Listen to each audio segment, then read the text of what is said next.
We have the facilities in Nigeria as at today to manage the more than 200 million of us at the moment.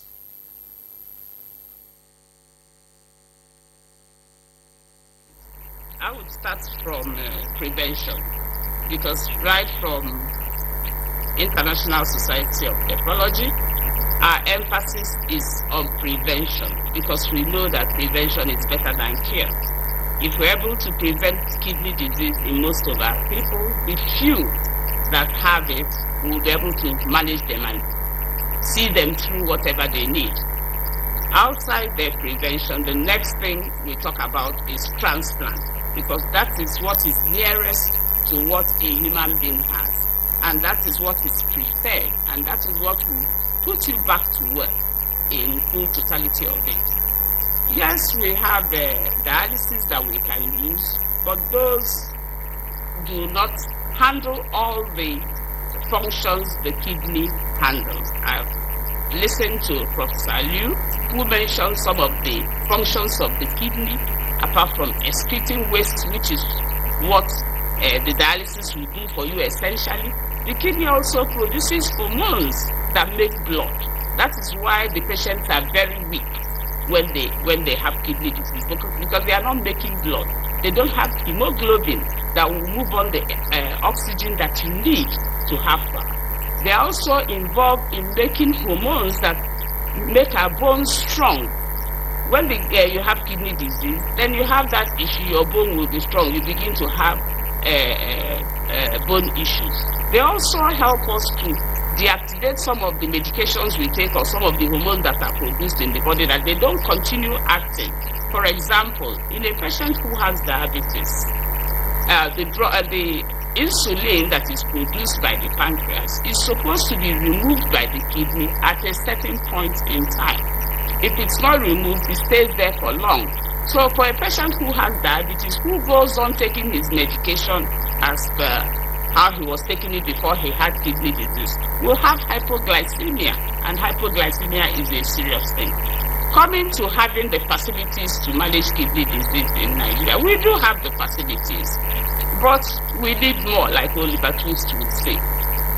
We are 230 million, and from the last count, the estimate we made about prevalence of kidney disease in Nigeria, we're looking at about 10 to 13%. And if you work out 10 to 13%, you are talking about 25 to 30 million people with kidney disease. Can our government sustain that? That is why we talk about prevention. We have several centers in Nigeria that have dialysis, that have kidney care services. Of course, everything is not as it should be. It's a work in progress. I understand a few days ago that President graciously identified 11 hospitals where they will assist patients with dialysis. I looked at the list of the centers. I was happy, but I was a bit worried. I wondered how those centers were chosen. Kidney disease, we know, has different prevalence in different parts of Nigeria. We know that certain ethnic groups in Nigeria have more kidney disease than others. For example, there's a new gene that we invest in Nigeria, and so many centers in Nigeria help look into. The article was published in the New England Journal in October last year. If you know New England Journal, you will know that it's one of the most important journals in medicine in the world. If not number one, it's number two. And in that study, we found out that the APOL1 gene double risk allele is most prevalent in the southeast. If you have 10 people in a room from the southeast, about 5 of them will have the double allele. And which means that they are predisposed to kidney disease, depending on what happens in life. And we know that a lot of things happen. They are going to have malaria. That will, of course, set up the kidney disease. They are going to have other infections. They are going to have COVID. They are going to have other things happening to them.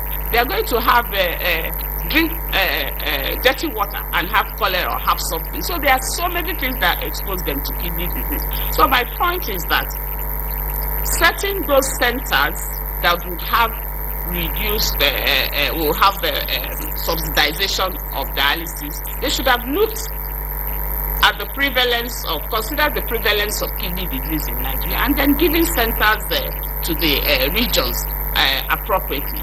For example, Southeast has just one center, and this is where you have kidney disease.